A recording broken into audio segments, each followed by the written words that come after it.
I'm really excited to be in conversation with Stacia Morris today. For those of you who don't know me, my name is Meg. I'm part of Power to Fly's part of Power to Fly's virtual hosting team. And I joined Power to Fly many years ago as a talent seeker, as a candidate looking to find jobs, and finally found my first virtual and remote role with Power to Fly. So I'm super excited to talk to you today, Stacia. Is there anything else about your background that you feel our audience should know before we dive into our questions? No, Meg. My background really takes a whole session by itself, which is called Ready, Set, Reinvent.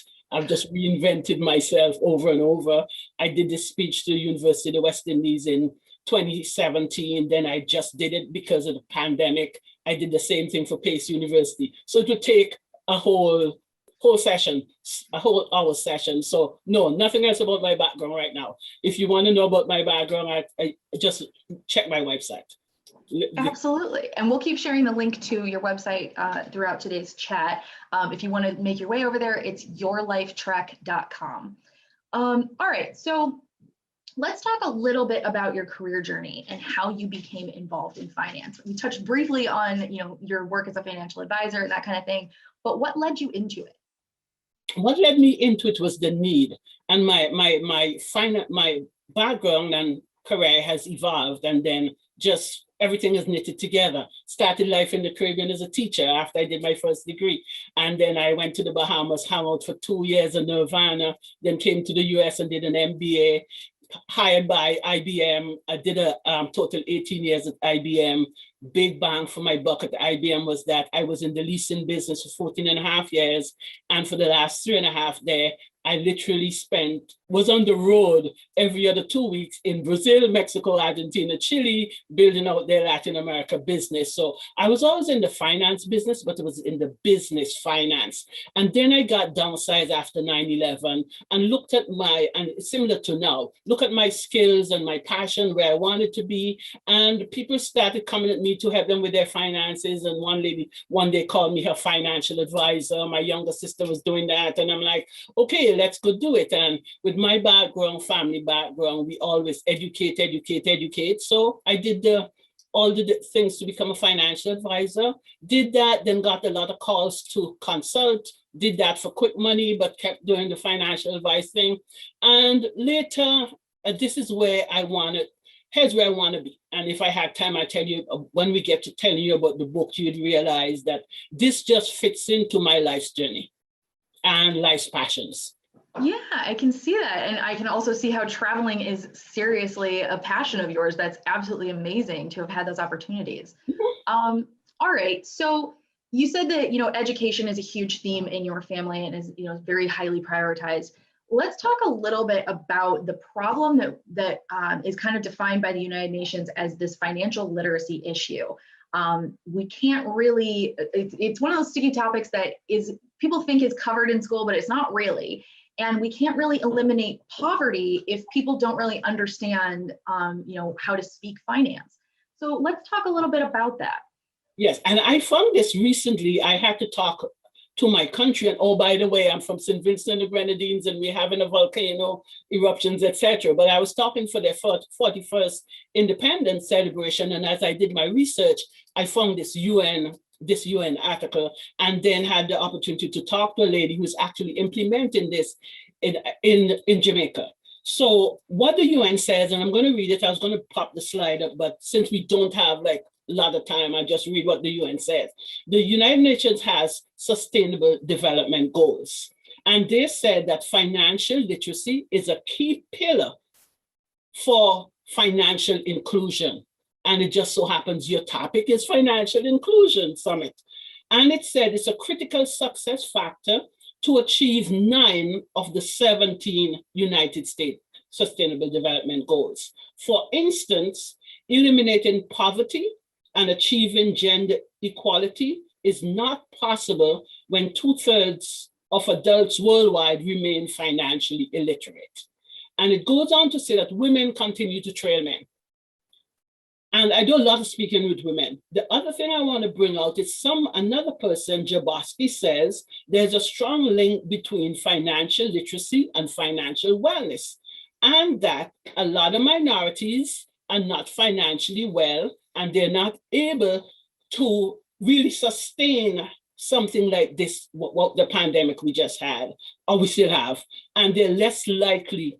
Those who are financially well can be financially okay and not financially fragile. So net of this, and then there's another institute that says white families, their balance sheets and their net worth is 10 times that of minorities. So when you add these three things together, we are financially fragile. Women make 70% of the decisions in the household, and they are less financially savvy than men. So when we pull all of that together, we wonder, where are we? There's a dire immediate need for financial literacy. Yeah, it becomes really clear really quickly. It actually something we had at a previous session today, where one of the women was talking about the different how different genders are socially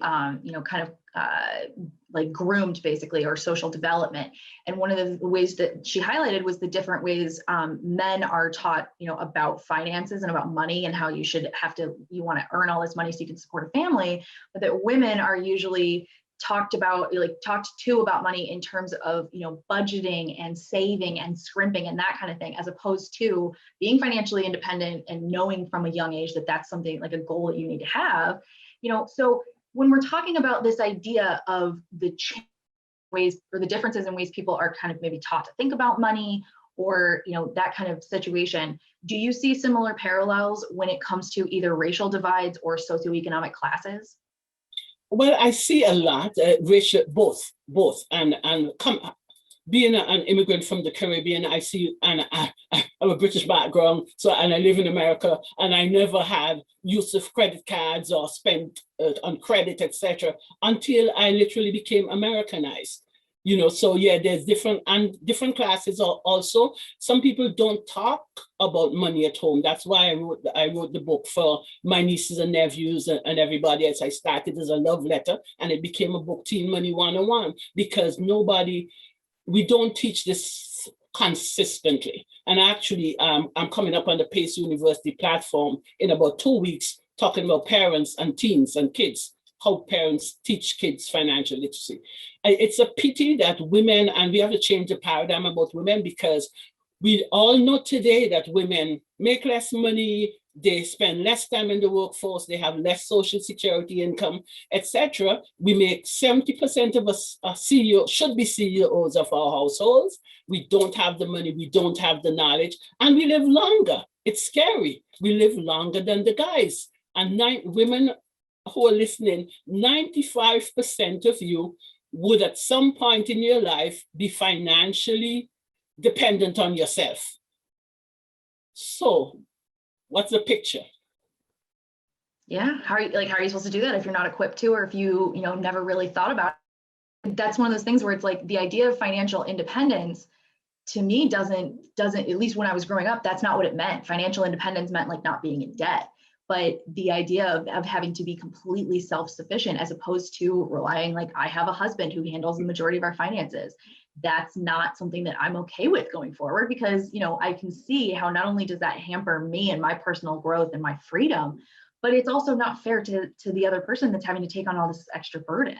Right, and sad to say, the other person might die before you. Don't want to be. Oh yeah. So we need to be financially savvy. Yeah. So as we're talking about let's break down the terms here, because we talk about a little bit about financial wellness as well as financial literacy. So can you break down the differences for that for the rest of us? Yes. So the easiest thing is literacy. Literacy is to know. We know what to do, or we may have the knowledge. And I'll bring it personally. Usually I do my personal story. You did my background. I have a first degree in economics, master's degree in information technology, postmaster's in accounting. I was running IBM's Latin America. I was literally like the CEO of IBM's Latin America planning, etc. Did I do anything for Stacia? No. You know when I started doing my budget, etc., was when I got downsized.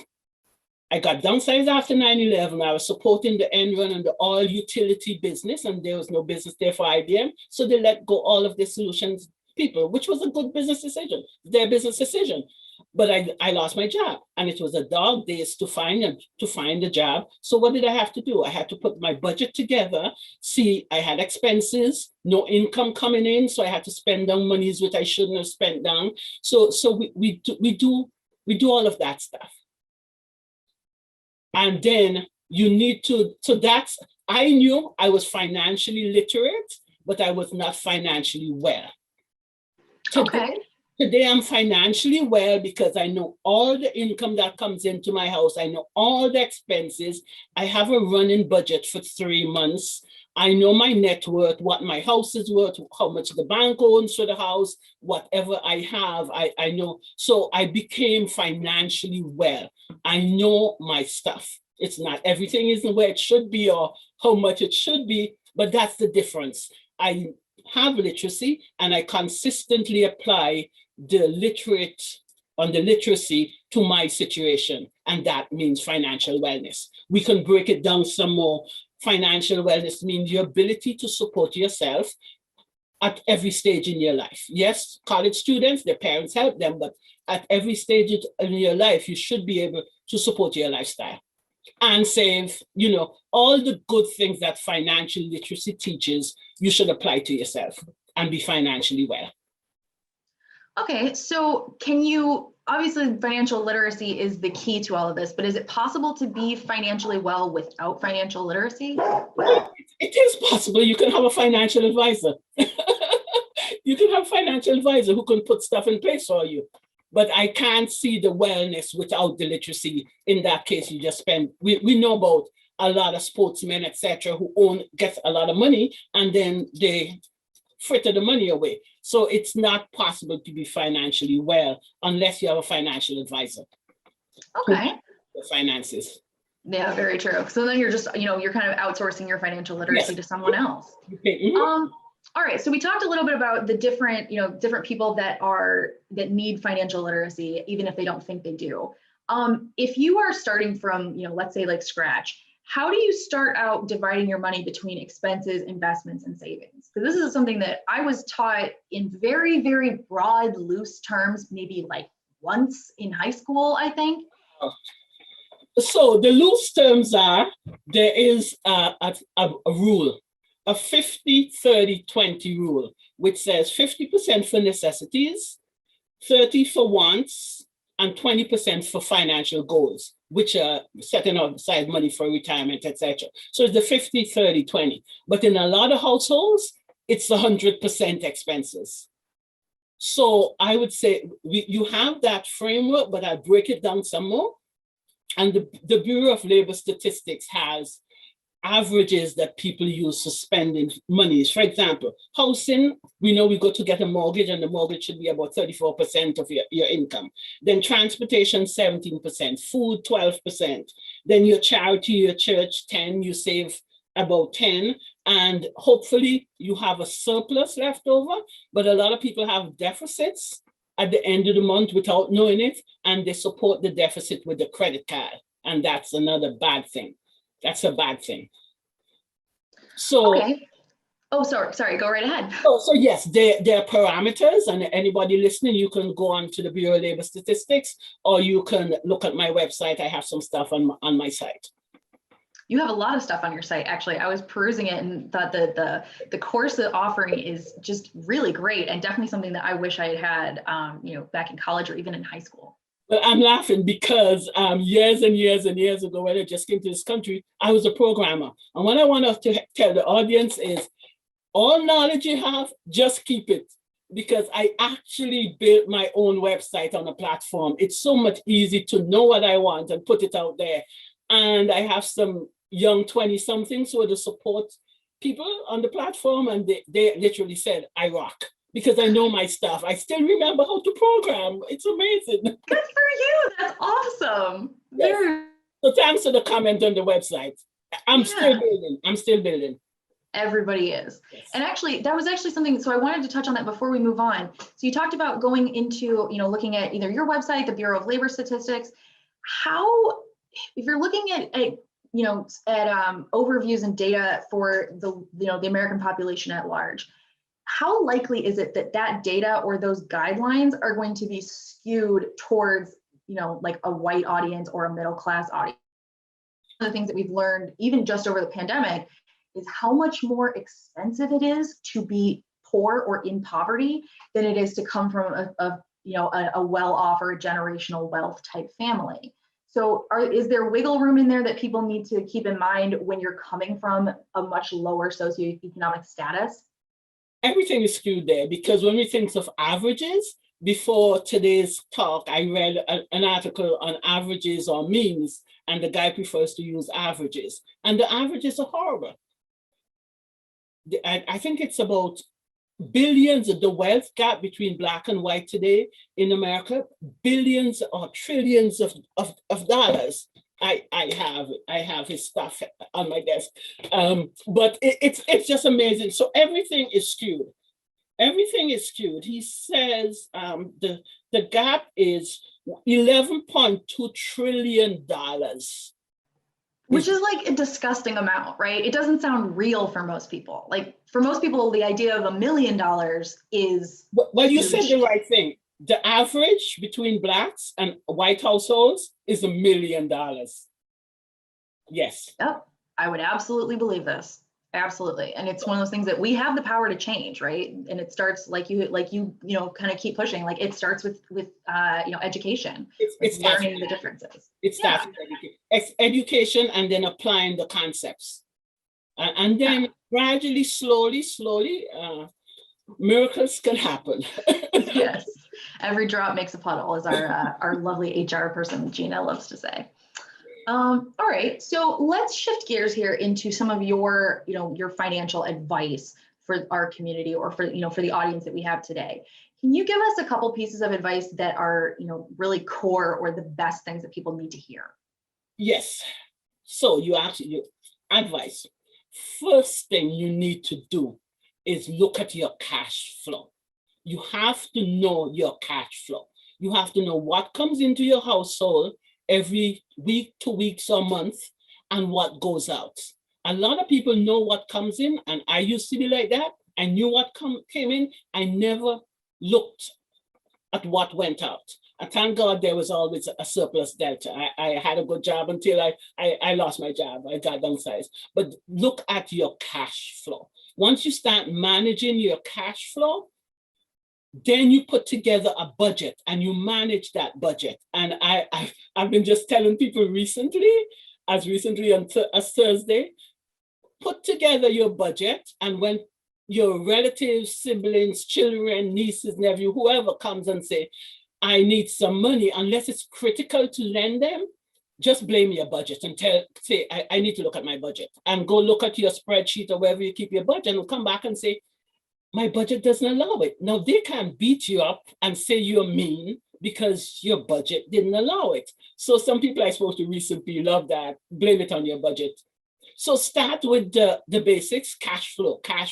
Build a budget, at least 3 months out, a rolling budget. See where your monies are coming from. So it's budget, and then you must save something. Today, and it's been very evident, and when you talk about the disparity in wealth and gaps, etc., a lot of people do not have more than $400 for any emergency. We were told we should have 3 months emergency money set aside. How long has the pandemic been? How many people, probably people looking like me, poor people, disadvantaged people, how many people can live through the pandemic? How many people have savings to look through it? So we budget, you save, and then a biggie in the US is to manage your credit.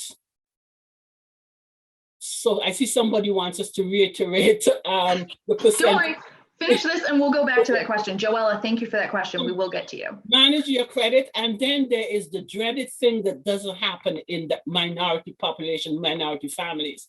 We don't have family discussions.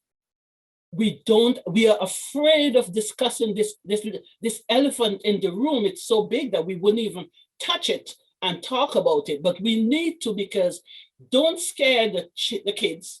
I have a quick example where my nephew decided to go to university in this area, and he went to Boston College. We live in the Greenwich, Connecticut, Norwalk area.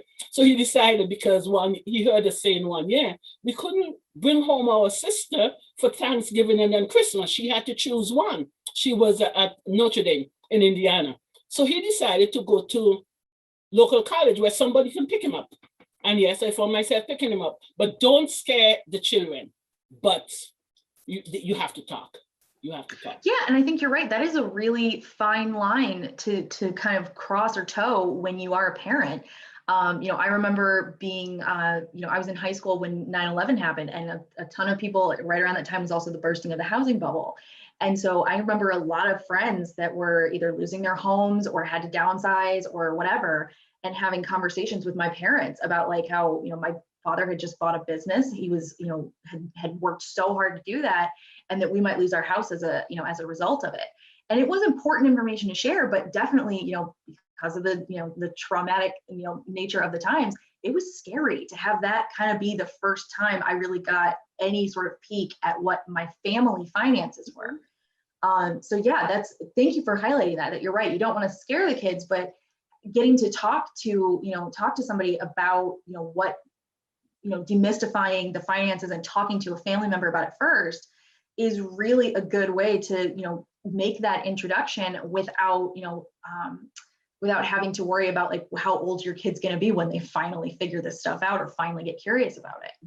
Mm-hmm. So Joella had asked about reiterating the percentage breakdown for paying, for necessities, bills, needs, wants, all that kind of stuff. Like, can we review that real quick? So let me just quickly, there's a budget which says 50% necessities, 30% wants, and 20% financial goals. But then we have a further breakdown, which is housing, 34%, transportation, 17%, the car, the gas, etc., food, 12%, church charity, 10%, save at least 10%.